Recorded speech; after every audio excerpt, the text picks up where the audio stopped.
नमस्कार दोस्तों, आपका स्वागत है हमारे प्यारे चैनल अम्बेडकर सिंघानिया पर। तो दोस्तों, अगर आप चैनल पर नए हैं तो सबसे पहले हमारे चैनल अम्बेडकर सिंघानिया को जरूर सब्सक्राइब करें, जिससे कि हमारे चैनल पर आने वाले तमाम वीडियो आप तक बिना किसी अड़चन के पहुंच जाए। चलिए दोस्तों, आज का न्यूज़ शुरू करते हैं। तो दोस्तों, सबसे पहले आप लोगों को बता दें कि रसायन विज्ञान में धातु कार्बनिक ढांचे की खोज के लिए सुमुत किताब खामा, रिचर्ड रॉमन्स और उमर एम रागी को सम्मान मिलेगा। दरअसल दोस्तों, हवा से पानी निकालने वाले 3 वैज्ञानिकों को मिलेगा नोबेल पुरस्कार, जो कि विश्व का सर्वोत्तम पुरस्कार है दोस्तों। दरअसल दोस्तों, रसायन विज्ञान के क्षेत्रों में इस वर्ष का नोबेल पुरस्कार 3 वैज्ञानिकों को सुमु किताब गामा जापान, रिचर्ड रॉबन्स जो कि ऑस्ट्रेलिया के हैं और उमर एम यागी जो कि अमेरिका को संयुक्त रूप से दिया गया है। इन्हें यह पुरस्कार धातु कार्बनिक ढांचे, मेटल ऑर्गेनिक फ्रेमवर्क MFO के विकास में आधारभूत योगदान के लिए प्रदान किया गया है। नोबेल समिति में कहा है कि इन वैज्ञानिकों के आणविक स्तर पर एक ऐसी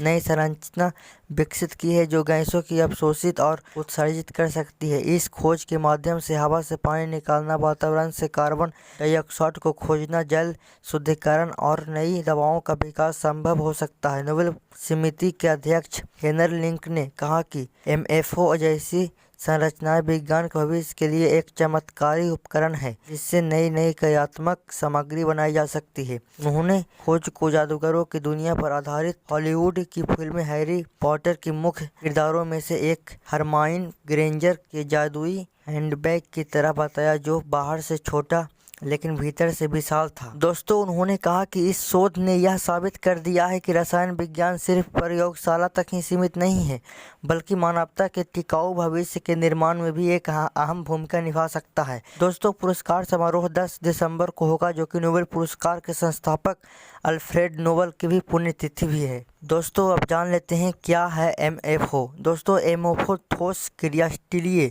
संरचनाएं है जो धातु आयनों और कार्बनिक अणुओं के संयोजक से बनती है।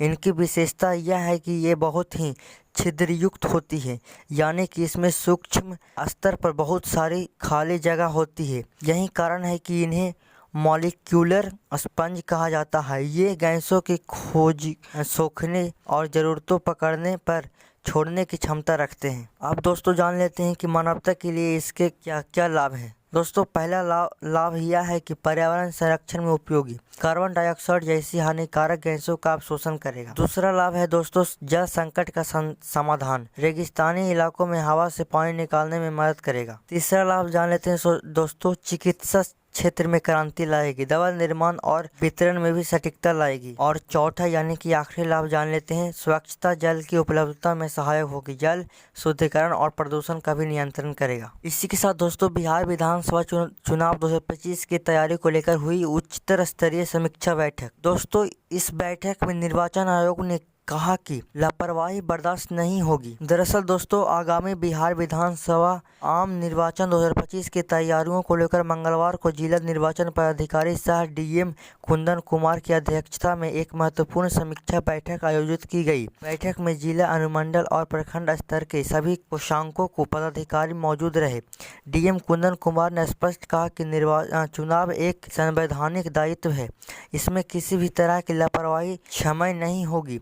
उन्होंने निर्देश दिया कि सभी कोषांकों के अधिकारी अपने कार्यों की गति बढ़ाएं और निर्वाचन आयोग के दिशा निर्देश का 100% पालन सुनिश्चित करें। बैठक में DBA, पैट प्रबंधन, स्वीप, मतदाता जागरूकता अभियान, परिवहन कर्मियों, मतगणना नियंत्रण कक्ष, संचार, ऑब्जर्व, वेबकास्टिंग, सुरक्षा, मीडिया प्रबंधन, CBGL, social media, call centre 1950, receiving और डिस्पैच सेंटर सहित सभी प्रमुख कोष्ठों की कार्य योजना की समीक्षा की गई। DM ने कहा कि सभी विभागों के बीच बेहतर समन्वय और समय पर रिपोर्टिंग सुनिश्चित हो, ताकि चुनाव प्रक्रिया में किसी तरह की बाधा न आए। DM ने प्रशिक्षण के दौरान पोलिंग पार्टियों को कई बिंदुओं पर विशेष रूप से प्रशिक्षण करने का निर्देश दिया।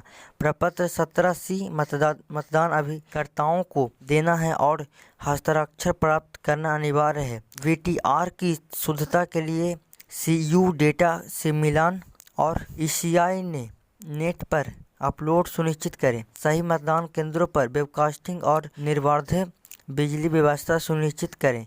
CCTV कैमरे सुदृश्य स्थानों पर लगाएं। लगाए जाएं। मतदान केंद्रों के बाहर मोबाइल रखने की अलग व्यवस्था की जाए। ईपिक वितरण और मतदाता सुविधा पर जोर। डीएम ने कहा कि सभी मतदाताओं को ईपिक मतदाता पहचान पत्र समय पर वितरण की जाए। विशेषकर महादलित टोलों में उन्होंने निर्देश दिया कि वोट बहिष्कार वाले क्षेत्रों की समस्याएं संबंधित विभाग तुरंत सुलझाए। डीएम ने सभी मतदान केंद्रों पर पेयजल, शौचालय, व्हाइट वॉश, सफाई, फर्नीचर और विद्युत व्यवस्था पर हाल में ही सुनिश्चित करने के निर्देश दिए। उन्होंने कहा कि मतदान केंद्रों पर जाने वाले रास्तों की मरम्मती भी समय पर पूरी कर ली जाएगी।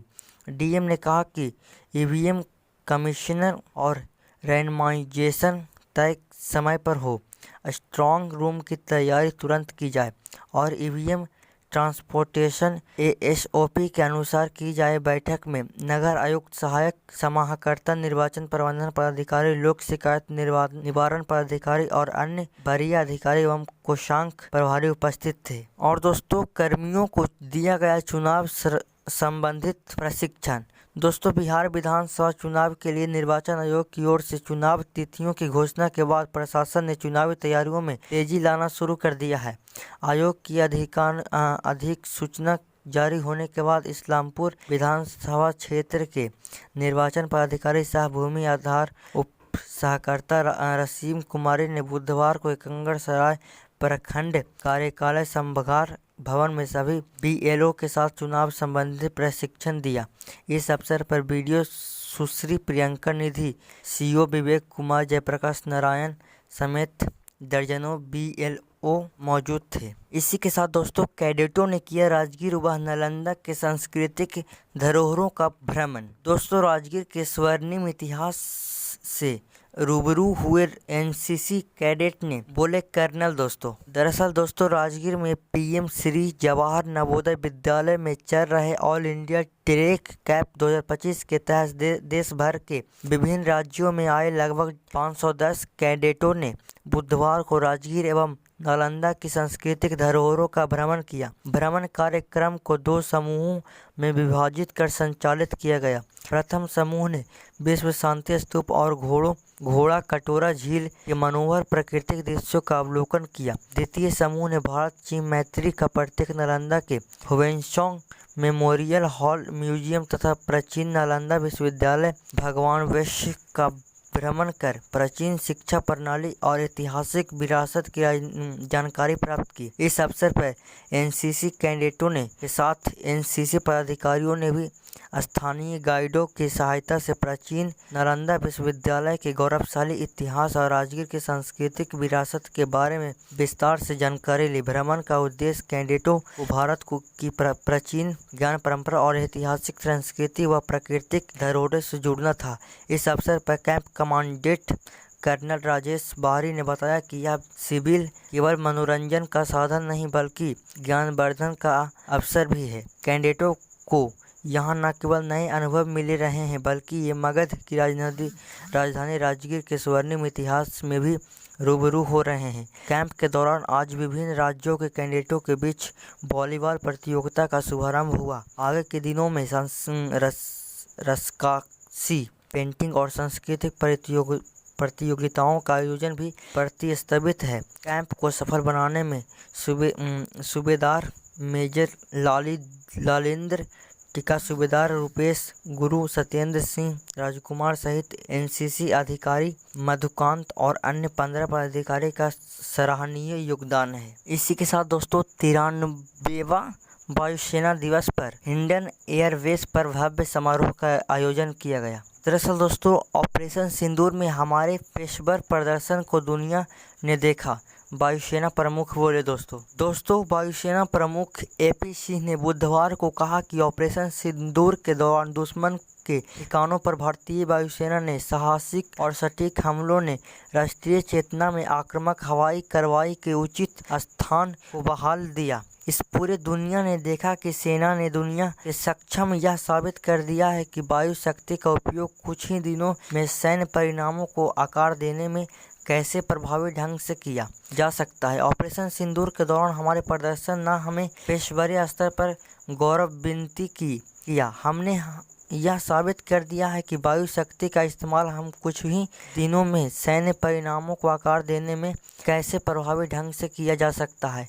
एयर चीफ मार्शल सिंह ने हिंडन एयरबेस पर 93वें वायुसेना दिवस के अवसर पर वायु योद्धाओं को संबोधित करते हुए ऑपरेशन सिंदूर की सफलता की सराहना की। वह वायुसेना योद्धाओं से भविष्य की सुरक्षा चुनौतियों के लिए तैयार रहने का आह्वान किया। उन्होंने कहा कि स्वदेशी रूप से विकसित और एकीकृत हथियारों ने दुश्मनों के इलाके में गहराई तक सटीक और विनाशकारी प्रहार किए। दोस्तों, CDS के साथ हिंडन एयरबेस पर पहुंचे तीनों सेनाओं के प्रमुख। दोस्तों, इससे पूर्व CDS जनरल अनिल चौहान, वायुसेना प्रमुख air chief marshal AP Singh, सेना प्रमुख जनरल उपेंद्र द्विवेदी और नौसेना प्रमुख एडमिरल दिनेश त्रिपाठी ने राष्ट्रीय युद्ध स्मारक पर पुष्पांजलि अर्पित की। इसके बाद सभी गाजियाबाद स्थित हिंडन एयरबेस पहुंचे, जहां वायु सैनिकों ने भव्य परेड का आयोजन किया। दोस्तों, वायुसेना दिवस पर राष्ट्रपति द्रौपदी मुर्मू ने कहा कि वायुसेना ने हमेशा देश को गौरवान्वित किया है। दोस्तों, राष्ट्रपति द्रौपदी मुर्मू ने वायुसेना दिवस पर सभी वायु योद्धाओं, भूतपूर्व सैनिकों को और उनके परिवारों को बधाई दी और कहा कि इन सुरक्षा बल ने हर चुनौती का सामना करने के लिए हमारी ताकत और तत्परता से देश को गौरवान्वित किया है। मुर्मू ने एक्स पर देश के वायु योद्धा हमारे हवाई क्षेत्रों की रक्षा करते हैं और आपदाओं में अपनी सेवा करते हैं। और दोस्तों, PM मोदी ने भारतीय वायुसेना बहादुरी सटीकता से कार्यों में अंजाम देने की प्रतीक है, ऐसा PM नरेंद्र मोदी बोले। दोस्तों, प्रधानमंत्री नरेंद्र मोदी ने वायुसेना दिवस पर वायुसेना कर्मियों को बधाई दी और कहा कि उन्होंने सबसे चुनौतीपूर्ण परिस्थितियों में भारतीय हवाई क्षेत्रों की सुरक्षा में महत्वपूर्ण भूमिका निभाई है। PM ने कहा कि भारतीय वायुसेना बहादुरी सटीकता से कार्यों को अंजाम देने की प्रतीक है। प्राकृतिक आपदाओं के दौरान भी उनकी भूमिका अत्यंत सराहनीय रहती है। इसी के साथ दोस्तों, इनोवेट टू ट्रांसफॉर्म थीम के साथ इंडिया मोबाइल कांग्रेस 2025 का आगाज। दोस्तों, भारत में 1 GB डेटा 1 कप चाय से भी सस्ता होगा, PM मोदी बोले। दोस्तों मित्रों, भारत के डिजिटल भविष्य की दिशा तय करने वाले भव्य आयोजन इंडिया मोबाइल कांग्रेस 2025 का शुभारंभ प्रधानमंत्री नरेंद्र मोदी ने किया। इस मौके पर उन्होंने कहा कि 1 GB डेटा की कीमत अब तो 1 कप चाय से भी कम है। यह भारत के डिजिटल सशक्तिकरण की बड़ी उपलब्धि है। यह कार्यक्रम 8 से 11 अक्टूबर तक नई दिल्ली के यशोभूमि में आयोजित हो रहा है। एशिया के सबसे बड़े प्रौद्योगिकी और नवाचार मंचों पर शामिल यह आयोजन इस बार इनोवेट टू ट्रांसफॉर्म थीम पर केंद्रित है। भारत के डिजिटल भविष्य की दिशा तय करने वाले आयोजन इंडिया मोबाइल कांग्रेस 2025 का शुभारंभ प्रधानमंत्री नरेंद्र मोदी ने किया। एशिया के सबसे बड़े प्रौद्योगिकी और नवाचार मंचों में शामिल यह आयोजन इस बार इनोवेट टू ट्रांसफॉर्म थीम पर केंद्रित है। प्रधानमंत्री मोदी ने अपनी संबोधन में कहा कि भारत आज दुनिया के उन देशों में है जहां डेटा सबसे सस्ता है। दोस्तों, मोबाइल निर्माण में 28 गुना, निर्यात में 127 गुना वृद्धि।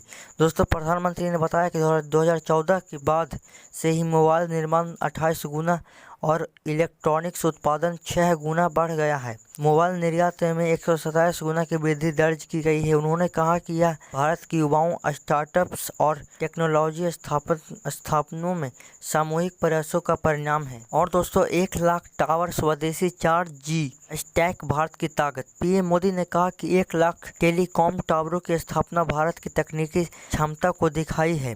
उन्होंने स्वदेशी 4G स्टैक को देश की आत्मनिर्भरता का प्रतीक बताया।